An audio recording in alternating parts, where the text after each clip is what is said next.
FNN Sports Zone. I'm Mike Brodsky. And I'm Jermaine Kimbrough. And tonight we're going to be talking all things sports. We've got coverage of the NFL. We've got coverage of college football. We're going to be talking NBA, a little bit of soccer, and even some Major League Baseball. Of course, the World Series has just wrapped up. Yeah. Kind of an exciting finish to that series as well. Yeah, it was wild. Absolutely. Yeah. But also, before we even get started with that, we're going to talk a little bit about our involvement in the world of entertainment, because you and I are going to be actually co-hosting the red carpet for the Jollywood Film Festival. That's coming up on Friday, November 14th.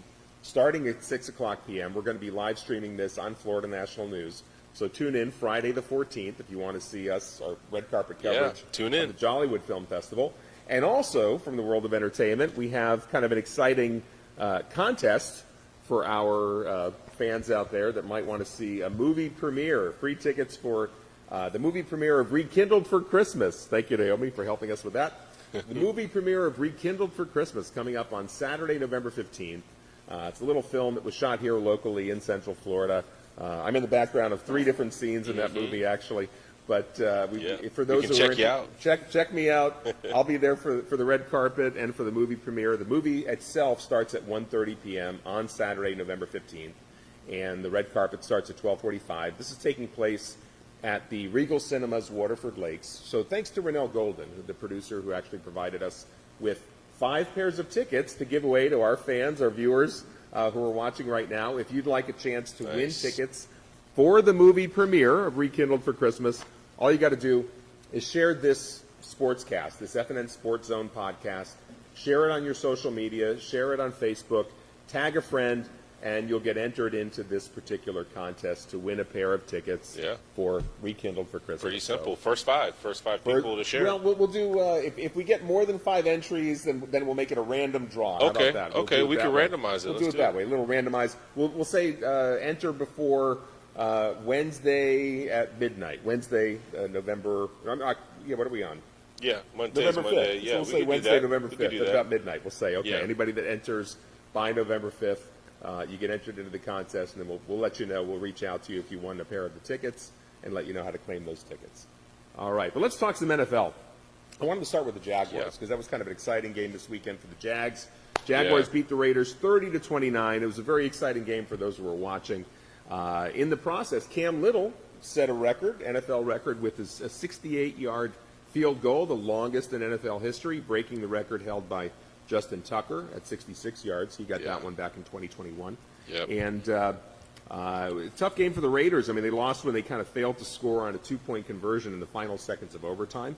And also, the Jags have been kind of challenged. They've been playing without Travis Hunter, who injured his knee in practice last week, right?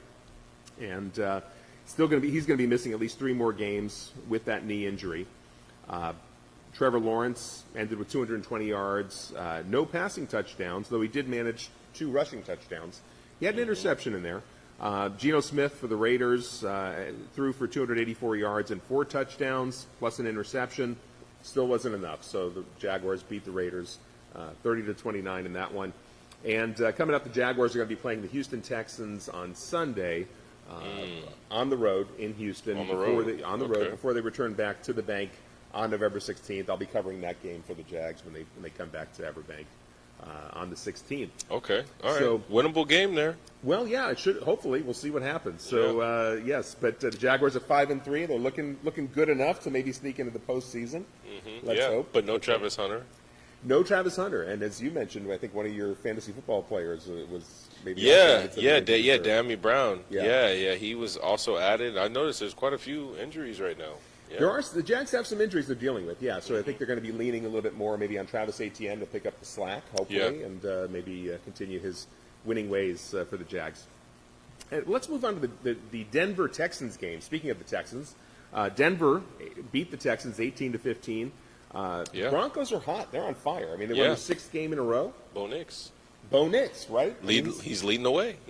Absolutely. He's like a savvy vet, but he's only in, year 2. Young kid still, right? Yeah. I mean, absolutely. But Bo Nix had 2 touchdown passes. Will Lutz kicked a 34-yard field goal as time expired for the victory there. So congrats to the Broncos. Now, C.J. Stroud, though, left the game with a concussion in the first quarter. So that's going to make it rough for the Texans going forward. Definitely. I mean. And I haven't heard any updates since. So. Yeah, I mean, he's still in the concussion protocol, so Okay. it's hard to really know how It's long tough. he's gonna Yeah, go. it usually takes a little while to figure out what's going on. So we shall see. But I guess Kaimi Fairburn tied a career high with 5 field goals, but Wow. Davis Mills just didn't really have much success at quarterback for Yeah. Houston. So it's going to be rough if they don't get C.J. Stroud back pretty soon. Yeah. Let's keep our fingers crossed. Absolutely. Might make it easier for you guys next Well, week. that's true. Make it easier for the Jags if he's out at Yeah. least for one game anyway. Maybe Yeah. Come back the week after if that's Right. okay with CJ.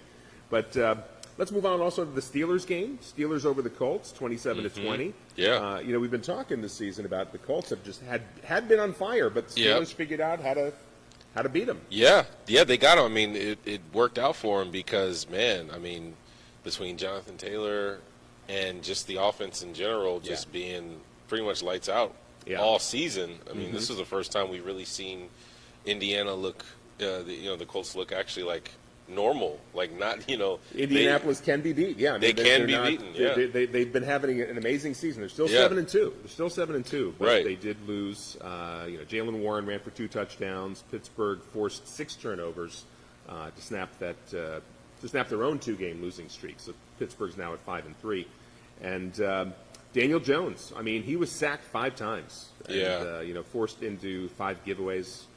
3 of those turnovers turned into Steeler touchdowns, Yep. so that was certainly rough for the Colts. Huge win for Pittsburgh. Huge win. Huge. Yeah. So that's very exciting. But still, the Colts, you can't really cry too much for them. They're still at the top of the AFC South. Yep. And even Daniel Jones still had 342 yards passing, but those 3 interceptions, certainly didn't help their cause any. Yeah. So I'm sure that they're still going to be fine. There's still a lot of football left to be played this season, right? For sure. See where things go.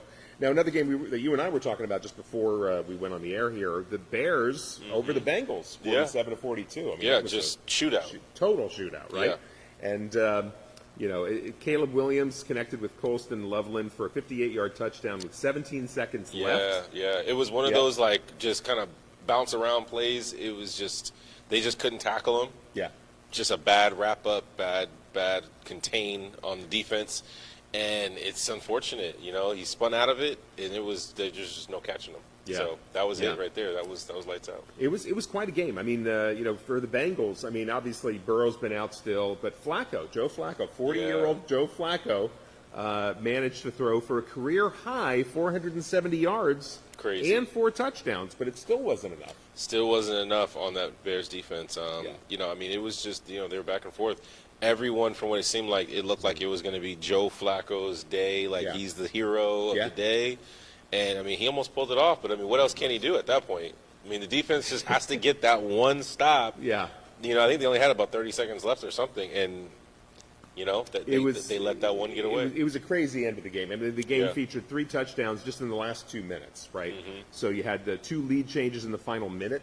Yeah. I mean, it was crazy. It was crazy. I mean, for Flacco to lead the Bengals to 42 points, normally that should be enough points, but congrats to the Bears. They got to 47 and pulled off the victory. For sure, yeah. Caleb Williams had a touchdown reception and became the first quarterback in 82 years with multiple catches in a game. So that was kind of unusual, too. The way they were I didn't realize that. Yeah, Wow. yeah, that was kind of odd. Well, I was already kind of upset because my friend is a Bears fan, so I was like, I was ready to talk some trash to him. But and then they still won. And they still won. I'm like, all right, that's fine. Maybe next week. That's right. That's how you got to get back to them. Maybe they'll lose eventually. Yeah. But how about you want to talk about the Vikings-Lions game? Yeah, let's do it. Vikings beat the Lions 27-24. Yeah, another big one. Yeah. Marked the return of J.D. McCarthy. We were talking about how he had been out with an ankle injury, and he came back. He threw 2 touchdowns, ran for a touchdown in his return from that ankle injury. So congrats to him. Yeah. Vikings also managed to sack Jared Goff 5 times, so that was kind of it was rough for ugly. Jared. It was ugly. Yeah, it was pretty ugly for Detroit. Yeah. It's still a close game. I mean, it was they made it close, made it tight, but that wasn't the kind of offensive showing they wanted. Yeah. Well, we'll see what happens the rest of the way. Yeah. And for the Panthers again continue some of their surprising ways here. How about them? Huh? Yeah, the Panthers beat the Packers 16-13. So I know a lot of the folks who are in the NFL Survivor leagues probably got knocked out if they went with the Packers. Oh the yeah, Panthers definitely. Which played I'm sure really most some. people did. Yeah, probably. And Rico Dowdle rushed for 130 yards and 2 touchdowns. His big run in the final minute set up Ryan Fitzgerald's last-second 49-yard field goal. The Packers' 3-game winning streak ended, and they also lost tight end Tucker Kraft to an injury. So, Yep, I saw that. It was an ACL. He's out for the season, from what I understand. It sounds like it. Yeah, I think that's correct. Yeah, that's what I thought the update was a little few hours ago. Mm-hmm. Yep. And now Bryce Young, who missed last week with an ankle injury, managed to come back to win his 4th game in a row while starting for the Panthers. Look at that. He's getting it done. He's turning the corner. I mean, the last couple of years have been it's been quite a bit of questions. Yes. Yeah. And so this is a completely different looking season. Yeah. They're winning games they definitely wouldn't have won last year. And, I mean, this is a new team. This Carolina team is a new team. Yeah, they look like a revitalized team going in finally the right direction. They're going the right way now. Yes. Now, for the Panthers, for them to really, if they are going to make the postseason, they're going to have to get past the Bucs. They actually played the Bucs 2 times in the final 3 games. And I doubt that's going to happen. Do you think the Bucs can beat the Panthers when it's all on the line? End of the season, final 3 games, Baker Mayfield's going to lead the Bucs. That's exactly what I'm planning, and I think I see how great they played. Yes. But I wouldn't necessarily say they're going to be ready to knock off not to knock off my Bucs. No, I don't think so. Okay. I don't think so. Okay. We'll have to see. But if I'm willing to bet, I'd say we take both games. Well, I know you're going to be there, be cheering on the Bucs. Yes. You'll be there at the game for that. So we'll see what happens. Let's move on to the Niners. 49ers, another victory for them. They beat the Giants 34-24. Yeah. So the Giants are now at 2-7, but the Niners 6-3. And Christian McCaffrey, I mean, he's been just on fire, right? I mean, he caught a touchdown pass from Mac Jones. Mac Jones doing a great job making everyone kind of temporarily forget about Brock Purdy, that's for sure, this season. Yeah, he's getting the job done. He's getting it done. And McCaffrey, besides the touchdown pass, he also ran for another touchdown and gave the Giants their 3rd loss in a row. Now, McCaffrey, interestingly enough, he's over 500 yards rushing and 500 yards receiving through the 9 games, and he's only the 2nd player in the past decade to do that. Wow. The first one was Saquon Barkley in 2018, and interestingly enough, he's also only the 2nd 49er player to ever do that. The first one being Roger Craig back in 1985. So, good for McCaffrey. When he's healthy. When he's healthy, he's great. Mean, he's like one of the best backs in the entire league, easily. So I mean, for fantasy football, especially, he's the one that puts up a ton of numbers. Yeah. But then again, it can be challenging because if you got McCaffrey and he goes out with an injury in previous seasons, he's killed a lot of playoff points, I think, for a lot of fantasy football players, right? Exactly. But this year he looks good. Let's hope he stays healthy. Let's hope if he stays healthy, San Fran is going to be. They'll definitely be in the mix come playoff time for sure. I think that's where we're at right now. It's looking that way. It's looking that way. Yeah, and McCaffrey, by the way, is also up to 16 career games with a rushing and receiving touchdown, breaking the record of Marshall Faulk. Marshall Faulk. Okay. For the most all time, with having a rushing touchdown and a receiving touchdown. Look at that. Interesting stat. Yeah, that's a cool stat. 16 career games for McCaffrey doing that. That's pretty impressive. And another interesting result, the Patriots 24 over the Falcons 23. So Patriots continue their winning ways. I mean, they've been probably one of the biggest surprises I think of the season. It's absolutely 7-2, for sure. Right? Yeah. Drake May throwing for 2 touchdown passes, and he also had a pair of turnovers. But the Patriots held on. They were at home for this, and it was their 6th straight win. Yep. Very impressive. And they also managed to hold Bijan Robinson to 45 rushing yards. So the Pats are actually now the only team since 1950 to hold opposing running backs to under 50 yards in the first 9 games of the season. In the first 9 games of the season. In the first 9 games. Yes. Oh, every game? So in other words, no running back on the other team has gotten above 50 yards. No way, really? The Patriots.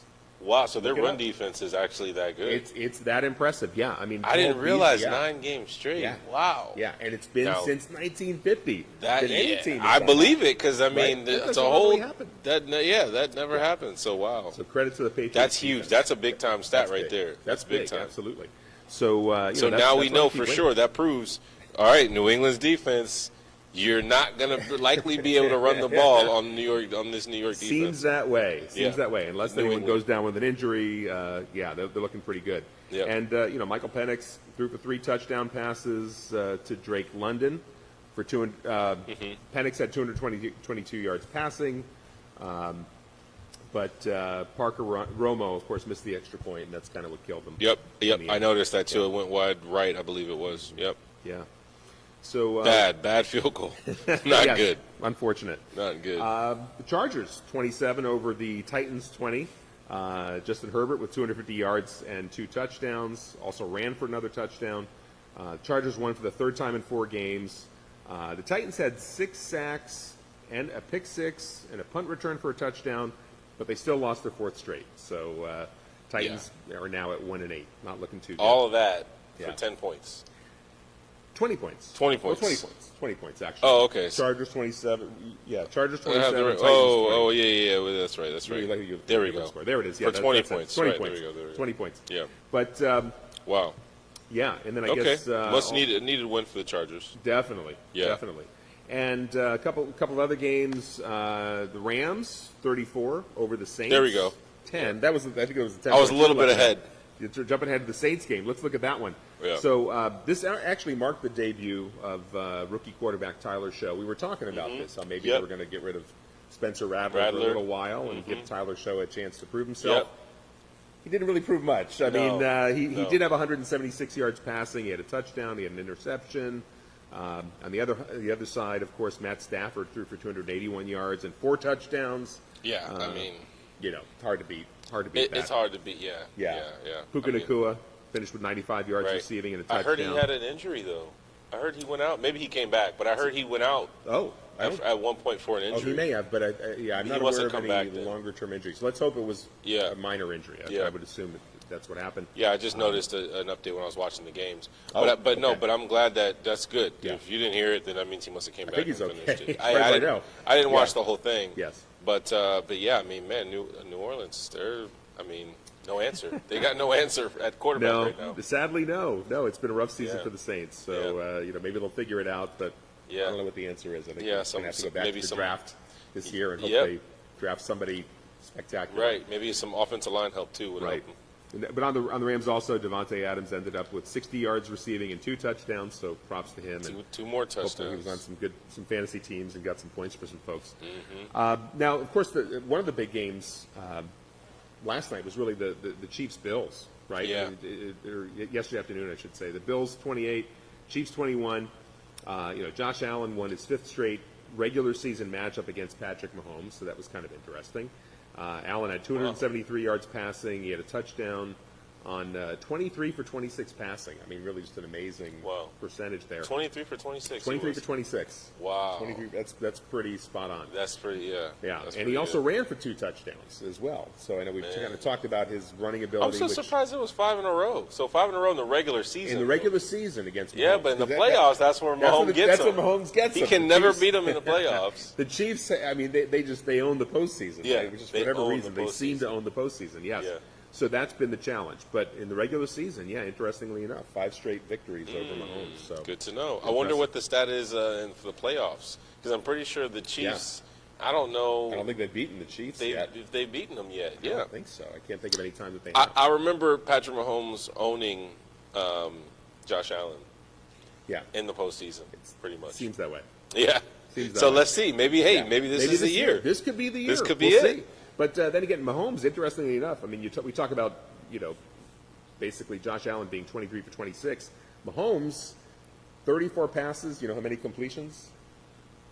I mean, probably 20. 15. Ooh. Less than 50%. So he had a rough game. He had a really rough game. And they still put up 21 points with that. He still threw for 250 yards, even with that, and but no touchdowns. No touchdowns for Mahomes. So anyway, no passing touchdowns, I should say. Yeah. So, but, again, the Chiefs, I believe they're 5-4 and still have a lot of football left to be played this season.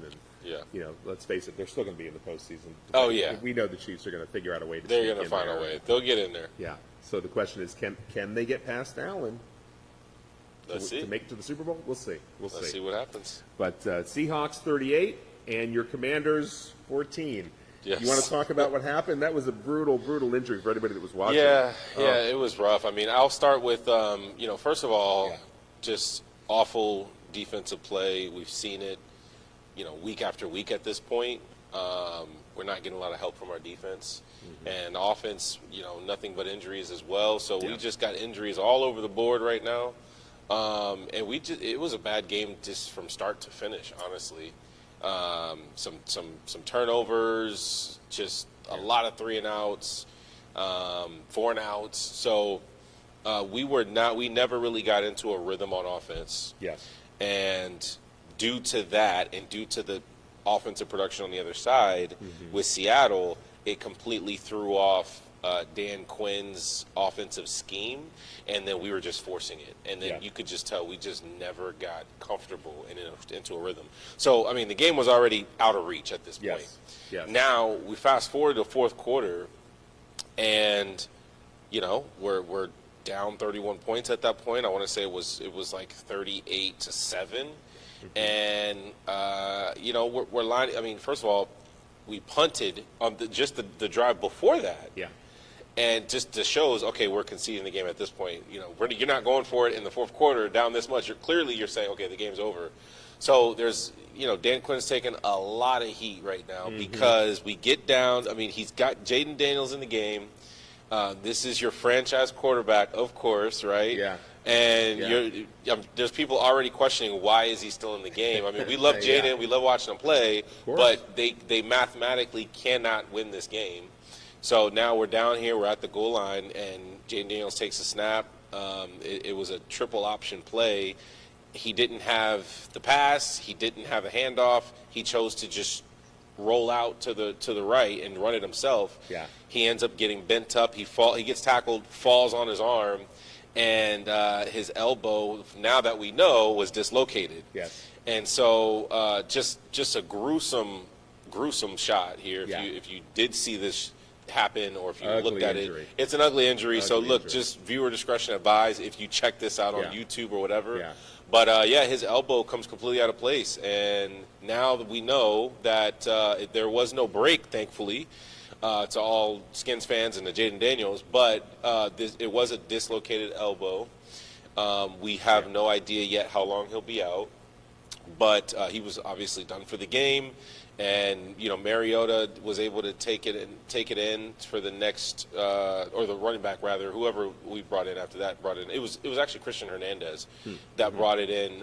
Christian Rodriguez, he brought it in on the next drive, scored, and then that was the ball game. But not a good finish to the game. It reminded us a lot, all of us Washington fans, of RG3 right back then, and we had a lot of other gruesome injuries on that field. Theismann, if you think about that kind of, I mean, because his arm bent backwards the way that it's not supposed to bend backwards. It was ugly. It was ugly. It was very sad to see because I mean, with him out, we're not going to be able to win too many games. I mean, this is our star player.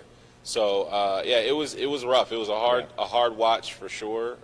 But let's see, even Alex Smith, he had a gruesome leg injury as well. So we've had a lot of gruesome quarterback injuries over the years. Yes. And not good. Not good at all. Not great. Yeah. So with Jaden, it's a shame, but if you want to watch it, go ahead, check it out online. You can find it everywhere, but you may not want to see it. It's pretty ugly. Meanwhile, though, Sam Darnold did manage to throw 4 first-half touchdowns. He was unbelievable. I mean, unbelievable. Tied the franchise record with 17 straight completions to begin the game. Finished with 330 yards before he was pulled in the fourth quarter.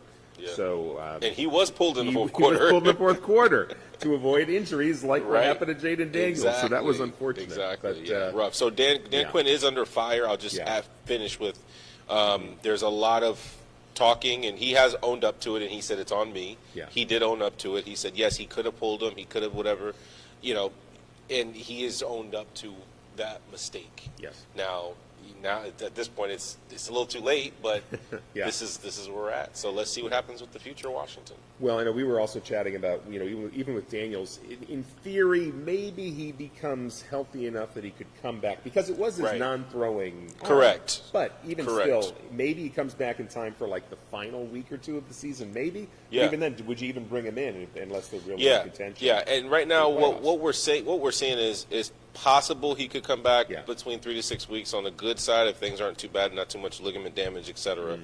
But the only real way he'd come back is either A, there's a mathematical way that we could still win. Let's say Yeah. we string a few wins in a row or whatever.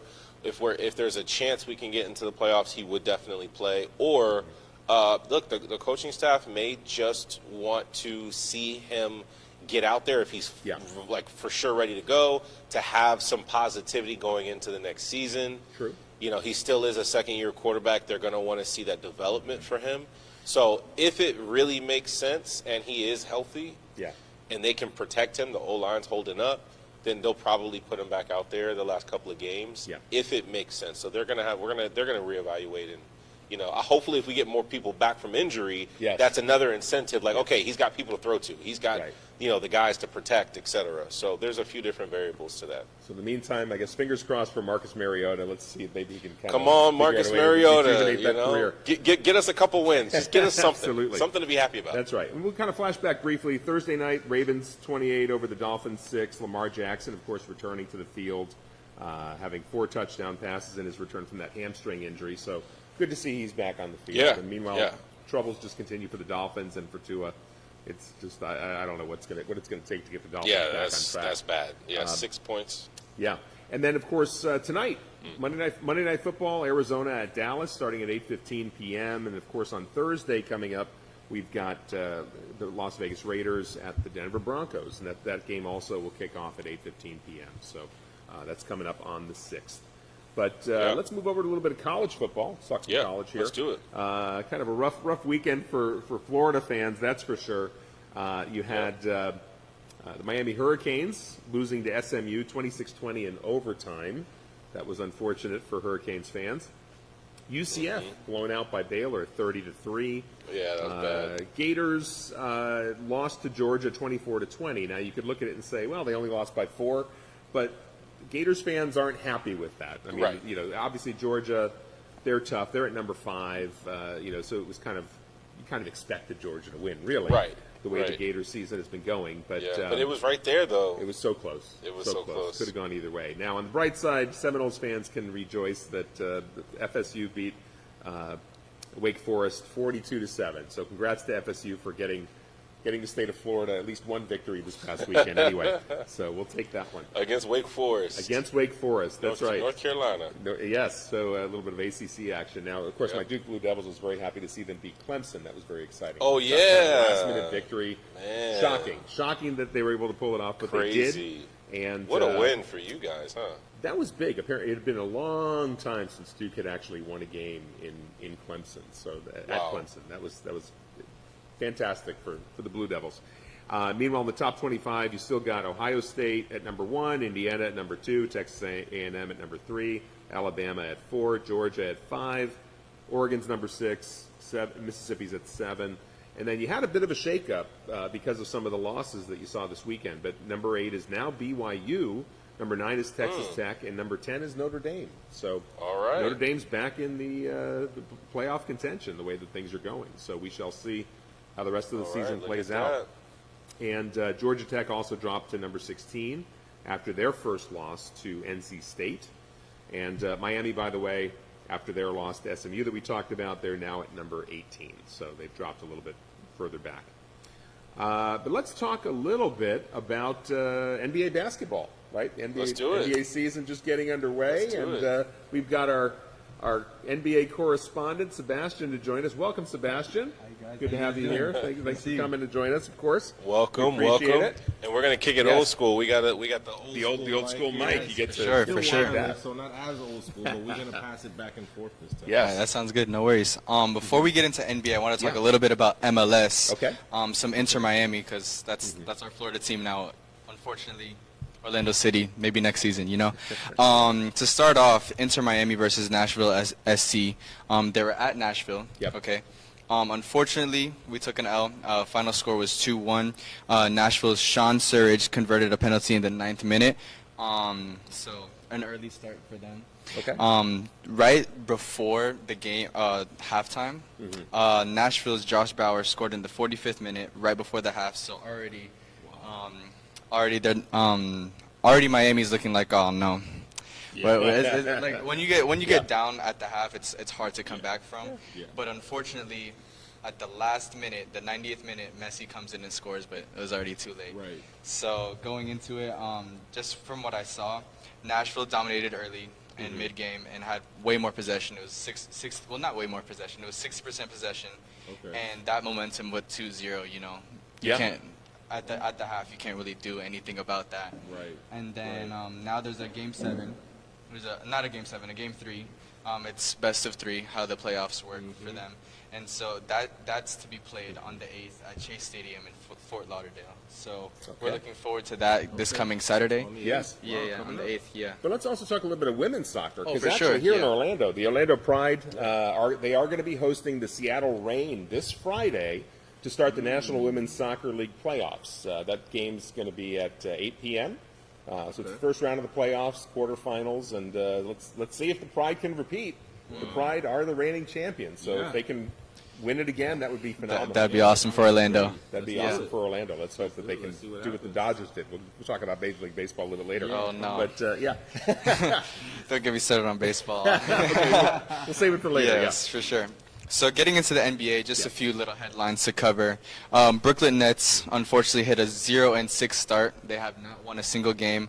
And the head coach, Jordi Fernandez, is taking the blame, taking it upon himself to say that they're starting off with poor effort and they have a lack of defensive cohesion. So defense, like a lot of people say, defense wins games. Them not playing enough defense. They've played not two great teams either, so it's like you have to win those smaller games because there's going to be bigger games up ahead. You really got to push to win those games, right? Because you're going to be playing. I mean, you're playing catch up. Yeah. At that point, you got to stay in a decent spot. Yeah. For sure. Yeah. But that's one of the headlines.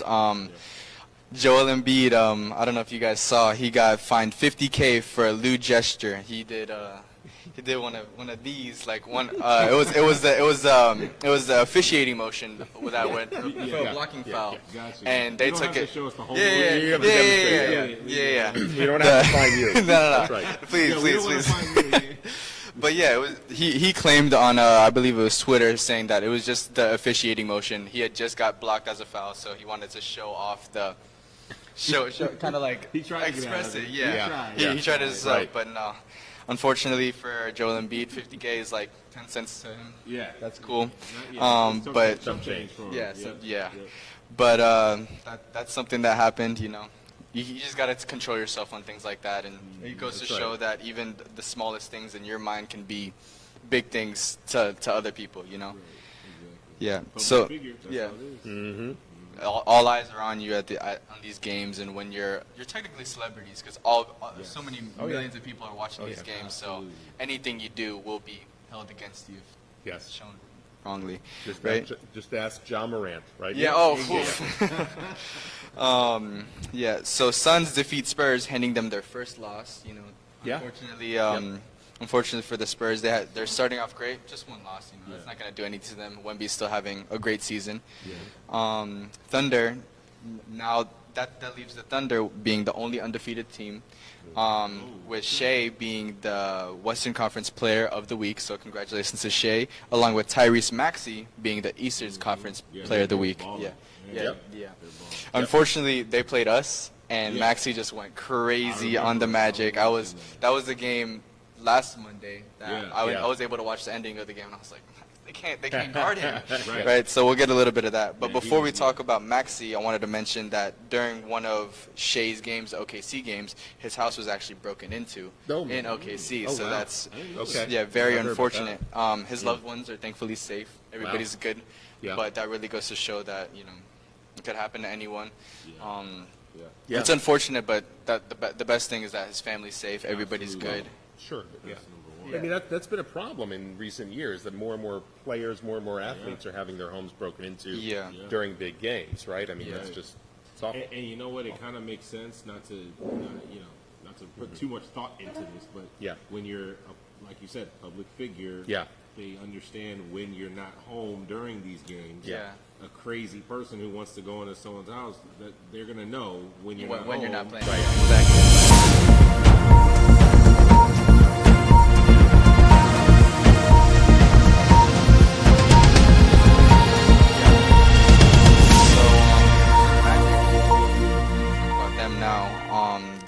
They finally snapped their 4-game losing streak. Unfortunately, we had that going on, but we are now at a start of a new 2-game winning streak with them playing tomorrow. I want to talk a little bit about the games. Magic versus Sixers, I just mentioned that.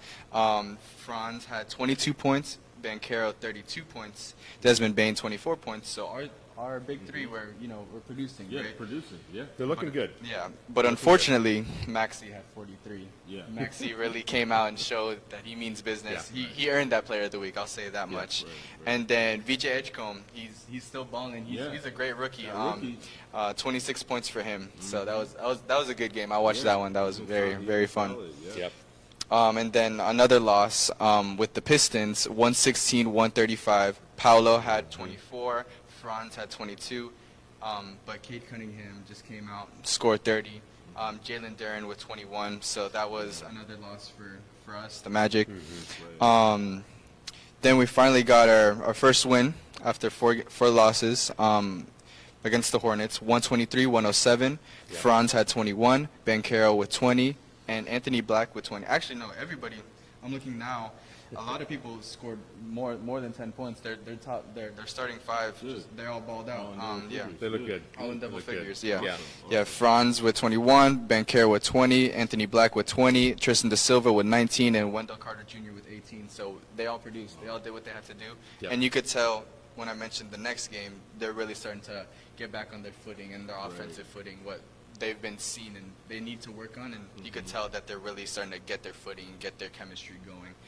Lonzo Ball only had 17, so you could tell Lonzo Ball's their guy. So the Magic are very focused on their defense now. They've always been good at defense. It's just producing the offense. So it's good to see that they're coming back with that. And then we got our second straight win against the Wizards. Over there. Solid. That's what I was going to bring up because that's your team. 125-94. Banchero with 28. Great game for him, and Franz with 25. So our big guys are producing. Wendell Carter Jr. also with 16, and then Kaishan George on the Wizards had 17. You wanted to talk a little bit more? You watched that game? You want to talk a little bit more about that game? I watched some highlights. I didn't watch the whole thing, but the Wizards had a couple close ones, and man, lost by literally 2 points, and couple games where it was like must-haves, and we didn't pull it off. Actually, Philly, we lost by buzzer 2 points to Philly. Oh wow, it was a close game, but they're showing a lot of promise. Still haven't seen yet what we need to see from them, but we'll see. We'll see what comes. I mean, definitely they got some solid players right now. Who's that? The Wizards? The Wizards have some. Yeah, I mean they have promise because they have some young guys that are really showing that they'll be able to, as they gel together. They're kind of similar. They're kind of like I feel like they're a couple years behind Orlando. Right. Whereas they're young, but they're still figuring themselves out, figuring the gelling out and the mixture of a couple of vets, a couple of young guys. So we'll see. But I mean, look, they're playing competitive basketball. That's the good thing. Yeah, that's good. We'll see what happens for Washington. Right. And then for the upcoming games, we have tomorrow Magic at Hawks. Magic here. Magic at Hawks, right? In Atlanta tomorrow, the 4th at 8:00, and then they actually come back here. Back home in Orlando to play Boston for the Emirates Cup game. Are you guys excited for that, right? Absolutely. I know the players are excited. They get a chance to win some money maybe with the in-season tournament. Oh yeah. Which one is that one? Is that Thursday or Friday? That's on Friday. That's Friday. Friday against the Celtics. Yeah. Oh, okay. On the 7th. And then they play the Celtics again on the 9th, but that's not for the NBA Cup. Yeah, it's just a regular season game. It's like a 4-game tournament. And based on the records for your division, they're kind of divided up into like different divisions, and then basically they kind of start going head to head, and then the winners will go off to Vegas to play in the championship, and then the winner gets like a bunch of money, and second place also gets a decent amount of money, and then so there's a little extra money for the players. I think it's top 2 from every division, I believe. Top 2 from every division. Top two teams from every division. And then they do a bracket, kind of set up the bracket, and then they do that little tournament.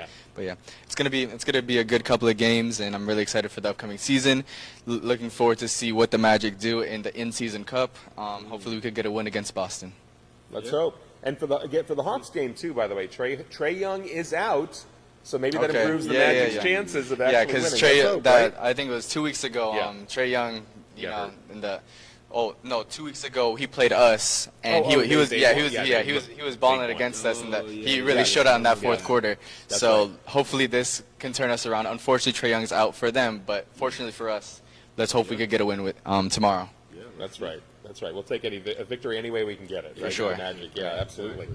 But let's kind of talk a little bit about Major League Baseball. I mean, did you guys pay any attention to the World Series at all this year? I watched. I'm going to let him go first because he seems like he's not too happy about it. Yeah, I watched that Game 7. I'm not too much of a baseball guy, but I know I'm not. Blue Jays fan? I prefer the Blue Jays over LA. I was rooting for the Blue Jays, right? And it was a great game overall. Right, it was a good game. Yeah. But I actually learned a lot about baseball while I was watching. And so every time I'd find something, I was like, wait, you can do that, you could do that, you could this. I'm like, oh no, like a lot of the players that you wouldn't expect from LA to really show out. Like Shohei Ohtani wasn't really all that there, but all the other players were there to really show out and really prove themselves. But an amazing game from both teams. Congratulations to the Dodgers, obviously, but unfortunately, I wanted the other.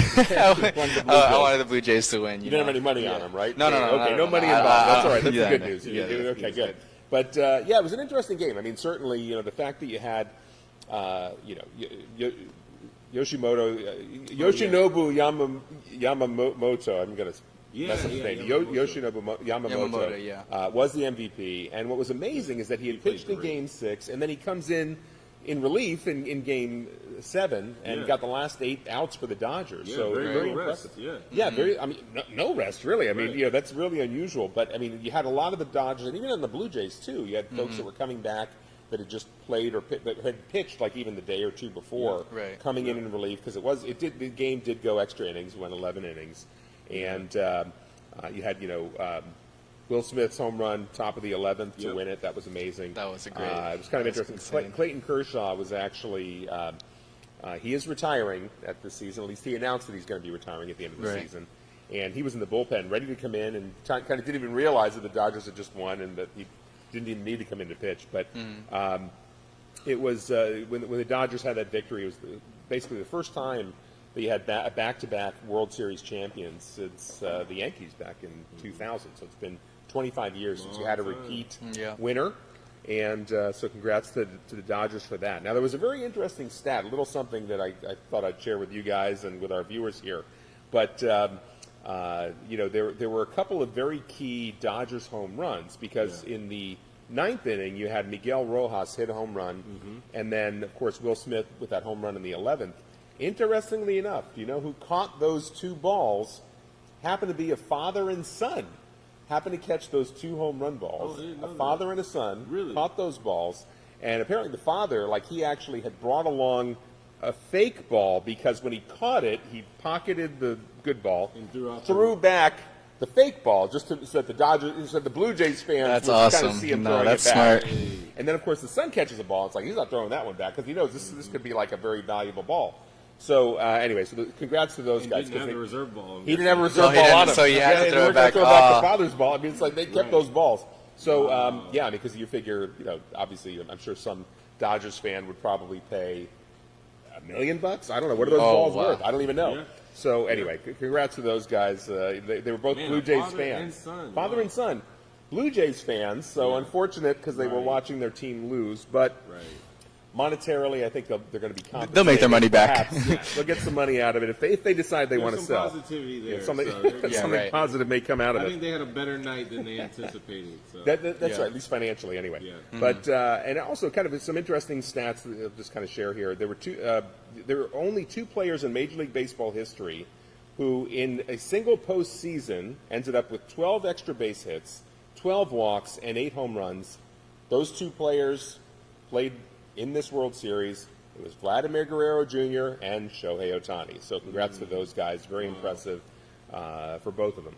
Wow. And also kind of another interesting stat, some folks may remember there was that 18-inning Game 3, and the singer of the national anthem was actually Brad Paisley. And interestingly enough, if you look at his stats, he has sung the national anthem in like a bunch of extra innings games. Like, I don't know what it is about Brad Paisley.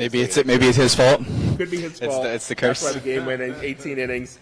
But because that Game 3 too, I mean, even though it kind of goes back a little bit, but Shohei Ohtani got on base 9 times.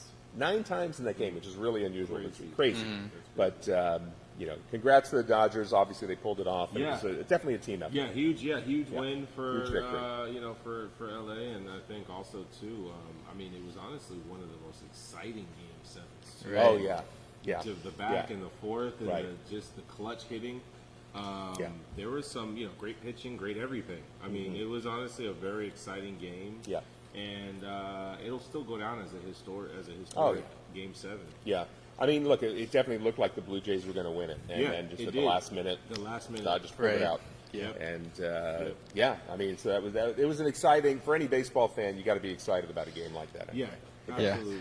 I will say I haven't watched too much baseball. I'd say that's my, maybe 4th or 5th game ever watching. Okay. If baseball was like that all the time, I'd watch baseball all the time. That was an incredible game. That's right. On my It's like that all the time, but you definitely see a lot more of that in the playoffs for sure. Yeah. For sure. So I'll definitely be watching more baseball because that was exciting. That was an exciting game, exciting time. Yeah, definitely. It gets that way. It's similar to the hockey. I don't watch a lot of baseball.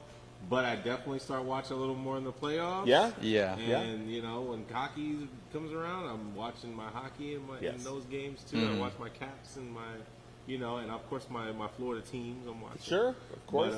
But yeah, some sports are like that. That's right. So anything else that you guys wanted to add before we wrap it up here on the FNN Sports Zone? Sebastian, anything else? No, nothing. Just look forward to more magic. We have our Emirates Cup coming up, so just look forward to that. For that Friday. Yep. Yeah, no, that's it for me. I'm good with it. All right.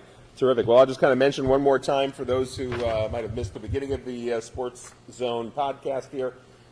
We're giving away tickets for the movie premiere of Rekindled for Christmas. So if you want to join me on the red carpet and kind of check out that premiere, I'm in 3 of the scenes in the background there, but this film was shot here in Central Florida. And again, if you want to win a pair of tickets for you and a friend, all you got to do is share this FNN Sports Zone podcast that you're watching right now. Share it on Facebook, tag a friend, and you get a chance to win one of 5 pairs of tickets that we're going to be giving away for this movie premiere coming up on Saturday, November 15th at the Regal Cinemas, Waterford Lakes. And the movie starts at 1:30.